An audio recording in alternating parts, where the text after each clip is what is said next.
Good morning. Today's topic is also in the continuation of genetics. That is about yesterday I have given regarding the packaging of prokaryotes, and before that I have described about that how it is very difficult to packaging this DNA molecule in the nucleus. Today we will start the packaging of DNA in eukaryotes. जैसा कि आपको मैंने packaging of prokaryote में बताया था कि इसके packaging में जो डीएनए होता है शुगर से बॉन्ड होता है, लेकिन इस डीएनए को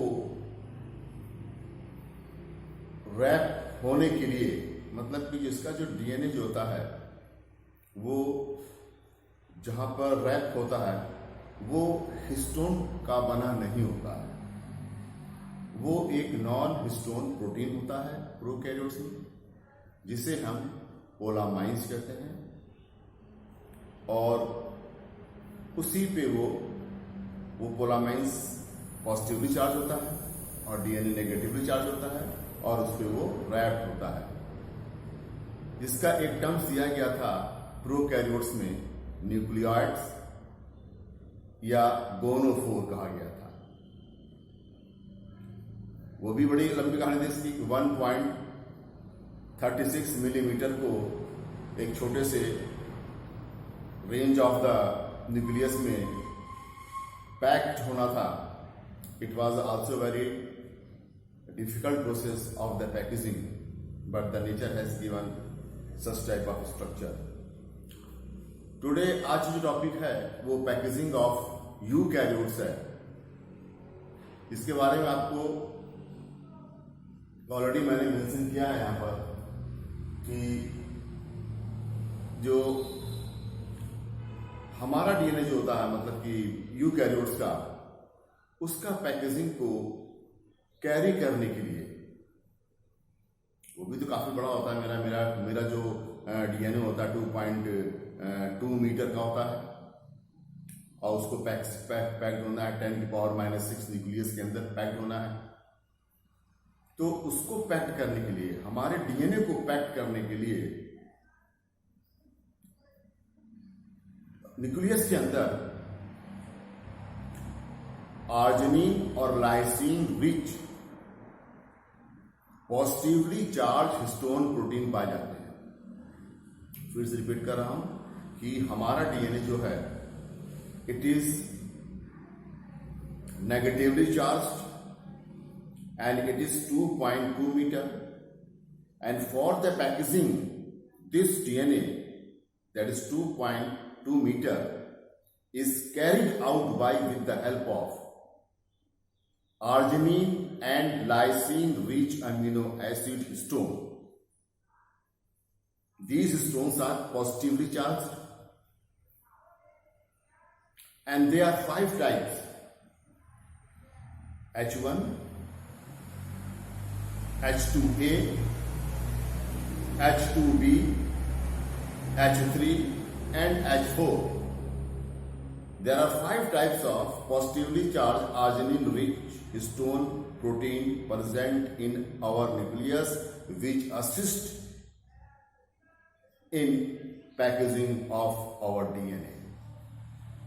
अब ये जो 5 टाइप के जो हिस्टोन हैं, इसमें H1 को छोड़ देते हैं कि H1 जो होता है it is a type of histone which use to be binding the ends of the 2 nucleosomes. We will discuss about that later on nucleosomes. तो ये जो हिस्टोन प्रोटीन है इसमें H2A, H2B, H3 and H4 these form pair, ये pair बनाते हैं जिससे हम बोलते हैं हिस्टोन ऑक्टोमर। मतलब मैंने क्या कहा कि ये जो 4 प्रोटीन थे ये पेयर फॉर्म में हिस्टोन ऑप्टोमर बनाते हैं, इसी हिस्टोन ऑप्टोमर को न्यू बॉडी कहते हैं। You got my point. इसी हिस्टोन ऑप्टोमर पे हमारा डीएनए जो है रैप्ड होता है, जो 2.2 मीटर का डीएनए रैप्ड होता है। तो हिस्टोन ऑप्टोमर जिसे न्यू बॉडी कहते हैं, इसके ऊपर जो रैप्ड होता है वो 3 मतलब 3/4 मतलब कि एक से ज्यादा 1.75 कह सकते हैं आप, 1 डैश, जैसे आप ऐसे लिख सकते हैं इसको, you can write about this, कि इसको हम ऐसे कर सकते हैं जैसे कि 3/4। तो ये हमारा डीएनए जो होता है वो रैप्ड होता है किसके ऊपर, न्यू बॉडी हिस्टोन ऑप्टोमर्स को, and this whole structure is known as nucleus. तो इसी तरह से we have explain about all that कि होता है इसके अंदर, and we have given about the कि जो हमारा बॉन्ड होता है फिर जो अटैच होता है। अब बात आती है उसकी हमारे सेकंड हिस्टोन की, जिसको H1 कहते हैं। वो क्या करता है, दैट बाइंड, जिसको हम क्या कहते हैं, एक तरह से लिंकर डीएनए का काम करता है। तो इस तरह से थोड़ा सा मैंने आपको एक्सप्लेन किया है, और इसके बाद में जो I have given you about that chemical electron microscope में जो स्ट्रक्चर हमको दिखाई देता है, बीड स्ट्रिंग ऑफ अपीयरेंस दिखाई देता है, यही थोड़ा मुझे आपको एक्सप्लेन करना है regarding the packaging of DNA. देखते हैं क्या है। देखिए, DNA packaging in eukaryotes, DNA packaging in eukaryote. The DNA packaging is much more complex in eukaryotes. अगर हम कंपेयर करते हैं अपने डीएनए पैकेजिंग का प्रोकैरियोट से, तो हमको ये पता चलता है कि जो हमारा डीएनए पैकेजिंग है, मेरा मतलब का जो यूकैरियोटिक डीएनए पैकेजिंग है, वो कॉम्प्लेक्स शो करता है in comparative to prokaryotic DNA packaging,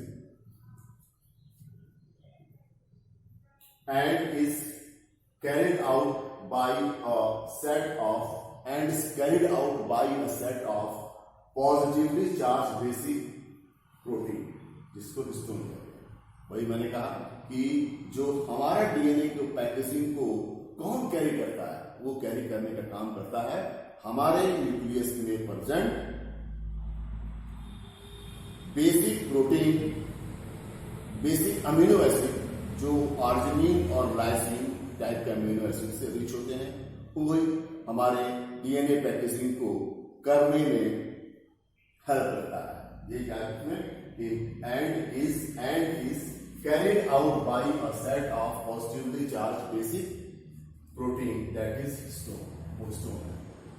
ठीक, वही चीज जो मैंने भी एक्सप्लेन किया है। Histone are rich in the basic amino acid residue.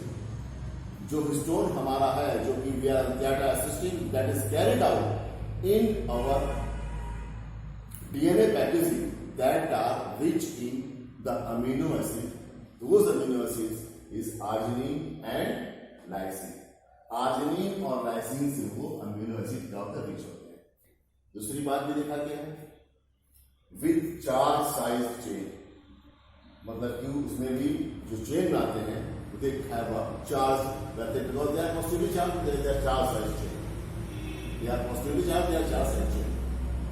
Next क्या लिखते हैं, there are 5 type of histone protein. 5 type of histone protein था, जैसा मैंने बताया था, H1, H2A, H2B, H3 and H4। ठीक है, 4 of them, उसमें से मतलब 4 में से H2A, H2B और H3 and H4, 4 of them, कौन, स्टोन के 4 of them occur in pairs, वो पेयर से पाए जाते हैं, टू प्रोड्यूस हिस्टोन ऑप्टोमस या न्यू बॉडी। मतलब जो हमारे पास 5 हिस्टोन प्रोटीन थे जो कैरिड आउट कर रहे थे डीएनए पैकेजिंग में, उस 5 प्रोटीन में 4 प्रोटीन जो होते हैं, जिसको मैंने कहा H2A, H2B, H3 and H4, ये पेयर का फॉर्म बनाते हैं, और जिसे हम कहते हैं डीएनए ऑप्टोमर बोलते हैं या न्यू बॉडी बोलते हैं। What is DNA aptamer? What is new body? When 4 histone, what the 4 stone? H2A, H2B, H3 and H4 that form pair, that is called histone aptamer or new body. Okay, this thing has been there. 4 of them occur in pairs to produce histone aptamers or new body. 2 copy of each H2A, H2B, H3 and H4. Then the negatively charged DNA is wrapped around the positively charged histone aptamer. The negatively charged DNA wrapped around the positively charged histone aptamer, that is called nucleosomes. The negatively charged DNA is wrapped around the positively charged histone aptamer to form structure called nucleosome. तो समझ में आएगा nucleosome किसे कहते हैं? आपको समझ, you people understand about the nucleosome, you people understand about the histone aptamer, you people know about the new body. What is the new body? New body is a 4 paired of positively charged histone. कौन कौन से? ठीक है, इसी को क्या बोलते हैं? हिस्टोन ऑप्टोमर्स कहते हैं. इसी हिस्टोन ऑप्टोमर्स के ऊपर पॉजिटिवली चार्ज और नेगेटिवली चार्ज डीएनए रैप्ड होता है. उसको दोनों को मिलाकर एक स्ट्रक्चर का फॉर्मेशन होता है जिसे हम न्यूक्लियोसोम्स कहते हैं. Can you understand about what is nucleosome? Nucleosome are those structures in which negatively charged DNA molecules is wrapped around the histone aptamers or new body, that is known as nucleosome. About 200 base pair of DNA is wrapped over the new body. मतलब आप बताइए, वो जो new body बना होता है, new body क्या है? I have told you new body क्या है, हिस्टोन अपटोमर है. उस न्यू बॉडी में कितने बेस पेयर होते हैं? दैट इज 200 बेस पेयर होते हैं. और वो कितना टर्न लेते हैं? जैसे लिखा था मैंने 1/3/4 इतना टर्न लेते हैं. Okay, about 200 base pair of DNA is wrapped over nu body to combine about 1/3/4 turns. This form nucleosome of size, जो न्यूक्लियोसोम का साइज बनाते हैं. अब क्या होता है इसका? अब देखिए 110 मतलब 110 into 60 angstrom DNA present between 2 adjacent nucleosome. मतलब कि दो, अब इधर बन गया न्यूक्लियोसोम, बन गया अपना. जैसे एक रैप, जैसे मान लीजिए इसने एक यहाँ पर इसने रैप कर दिया, फिर इसके बाद फिर इसने इससे रैप करेगा, फिर इसके बाद इससे रैप करेगा. तो ये जो है ना, इसको क्या कहेंगे? बिटवीन द न्यूक्लियोसोम हो गया. तो इनका जो बीच का दूरी होगा, इनके बीच की दूरी में जो होगा उसको, वो कितना है?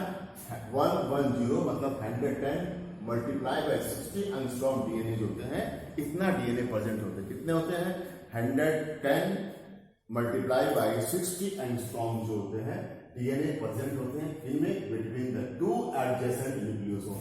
जैसे कहा ना कि इस तरह से इसने ऐसे ऐसे इसने रैपिंग किया, जो इसने रैपिंग किया ना, जिसके बाद जो फिर ये जो यहाँ पे रैपिंग करेगा बनेगा, फिर ये जो है दूसरे से रैप करेगा, ऐसे करेगा, रैप करेगा. तो इस तरह से ये इससे रैप करेगा. तो ये क्या बनाएगा? ये जो है दिस न्यूक्लियोसोम, ये जो है जो बॉन्ड एडजेसेंट होता है, इसको उसमें कहा है 110 into multiply by 60 angstrom DNA. तो इसको उन्होंने जो टर्म्स यूज किया, इससे खाली कर दिया. तो क्या लिखा है? 110 into 60 एंगस्ट्रॉम डीएनए प्रेजेंट कहां पे? Between the 2 adjacent nucleosome. 2 adjacent nucleosome के बीच में 110 multiply by 60 angstrom DNA present होते हैं, जिसको क्या बोलते हैं? लिंकर डीएनए बोलते हैं. It is called linker DNA. और उसमें कितना डिस्टेंस होता है इसमें? ना उसमें कितने बेस पेयर होते हैं? With the about 80 base pair. ये तो उसका डिस्टेंस होता है डीएनए का. और उस लिंकर डीएनए में कितने बेस पेयर पाए हैं? That is 80 base pair packet. The nucleosome constitute repeating units of structure in nucleus called chromatin. अब क्रोमैटिन क्या होता है? जो न्यूक्लियोसोम्स होता है वो रिपीट करता है, जैसे ऐसे रिपीटिंग करते हैं, ऐसे ये रिपीट करता जाएगा। तो ये क्या रहा है कि the nucleosome constitute a repeating structure, you can say the nucleosomes constitute a repeating unit of a structure in nucleus called chromatin। मतलब क्रोमेटिन फिर है क्या? क्रोमेटिन जो है रिपीटिंग यूनिट्स ऑफ न्यूक्लियस है which are present in the nucleus. What is that? Nucleosome जो chromatin क्या है? Chromatin is the repeating units of nucleosomes that is present in the nucleus. The nucleosomes in chromosomes give a beads of string appearance। मतलब यही जो है, देखिए ये जिस तरह से है ये beads of, जैसे कि जो माला जो होता है, माला में जो छोटे छोटे, अगर बाई द समझे फ्लावर का है तो जो फूल बीच बीच में लगे होंगे ना, तो वो जो जो जो फ्लावर है दैट इज क्रोमेटिन हो गया, बीच में जो है वो अटैच है इसके अंदर, जैसे you can say model linker DNA type of structure. तो जो कि हमको किस तरह दिखाई देता है? बीड्स ऑफ अपीयरेंस दिखाई देता है। कौन सा? Nucleosome in chromatin, nucleosome in chromatin given A beads of appearance. मतलब कि जो न्यूक्लियोसोम जो है, जो हमको एक बीड्स ऑफ क्रोमेटिन में जो होता है एक बीड्स ऑफ अपीयरेंस की तरह दिखाई देता है। तो पहले समझ में आ गया, the nucleosome constitute the repeating unit of structure in the nucleus that is known as chromatin. और फिर कहता है द न्यूक्लियोसोम इन क्रोमेटिन जो होता है वो बीड्स ऑफ स्ट्रिंग अपीयरेंस। मतलब कि जो आपको nucleosome beads of string appearance की तरह को दिखाई दे जाता है under the electron microscope. This all about the NCERT में पूरा पेश किया गया है, और ऐसे हैं just copy the NCERT I will explain here.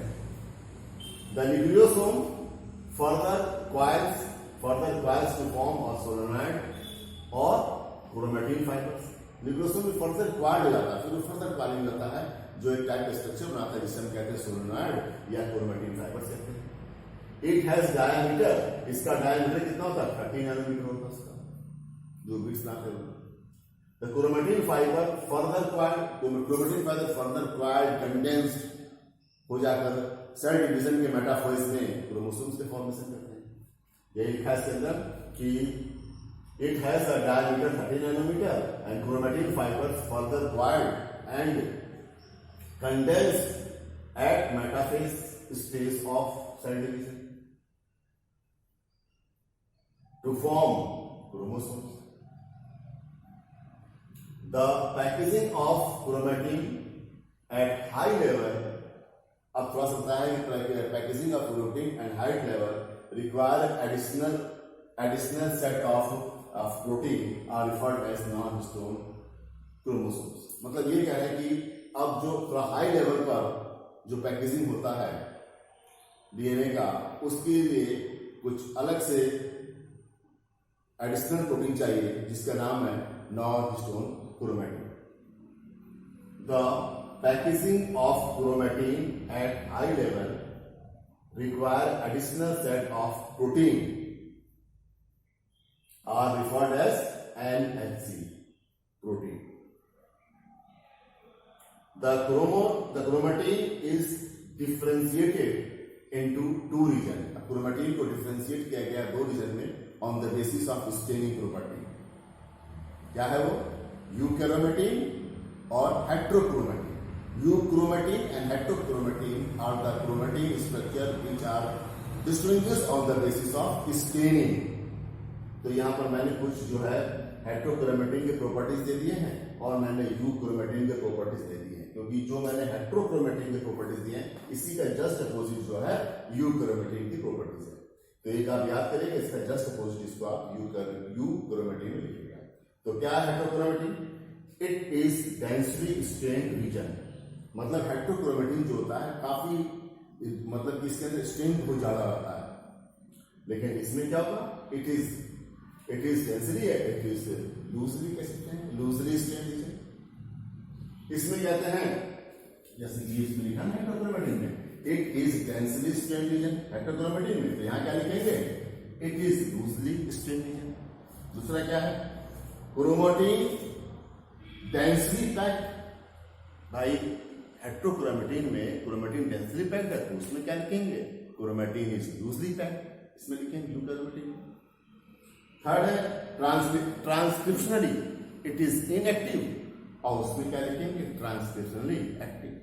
तो this is the about the how the DNA is packed. इस तरह से इससे पहले कल वाले लेक्चर मैंने आपको डिस्क्राइब किया था कि दैट इज सेंट्रल डॉग्मा में जो ट्रांसक्रिप्शन होता है, दूसरा मैंने रिवर्स ट्रांसक्रिप्शन किया था, उसमें जो मैंने बोला था कि यूनिडायरेक्शनल जो होता है उसमें जैसा कि जिनको क्रिक साहब ने डिस्कवर किया था, उसमें एक चीज फिर से मैं रिपीट करना चाहता हूँ कि डीएनए जो होता है that undergoes transcription and after transcription they form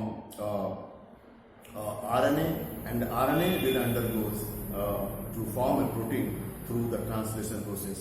These are unidirectional process that runs during the formation of protein, जिसको डिस्कवर क्रिक साहब ने कहा था।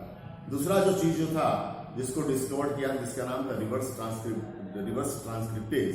रिवर्स ट्रांसक्रिप्टेज का सबसे मेन इंपॉर्टेंट हम ये कहेंगे कि इसको डिस्कवर किया था डेनिन और बाल्टीमोर नामक दो साइंटिस्टों ने डिस्कवर किया था, और उन्होंने ये कहा था कि जैसे कि डीएनए, जैसे कि जो हमारा जो हमारा सेंट्रल डॉग्मा बताता है कि भाई डीएनए से आरएनए, आरएनए से प्रोटीन बनता है, लेकिन जो रिवर्स ट्रांसक्रिप्टेज जो होता है that has occurred with the presence of enzymes and that enzymes is secreted by the virus and that enzymes is known as reverse transcript enzymes.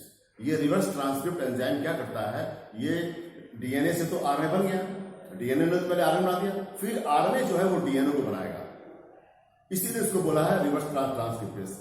DNA तो RNA बना दिया, फिर आरएनए देखेंगे एक एरो क्या क्या डीएनए टू आरएनए बन गया, और फिर क्या नीचे वाला मैंने लाइन खींचा है कि आरएनए से डीएनए, अब आरएनए ने डीएनए को डायरेक्ट करेगा। तो ये जो होता है जो अब आरएनए ने डीएनए को डायरेक्ट करेगा तो वो इसीलिए इसको बोला गया reverse transcriptase that has occurred with the presence of enzyme, reverse transcript enzyme that is secreted by the virus, and that is very helpful in the study of cancer. This thing is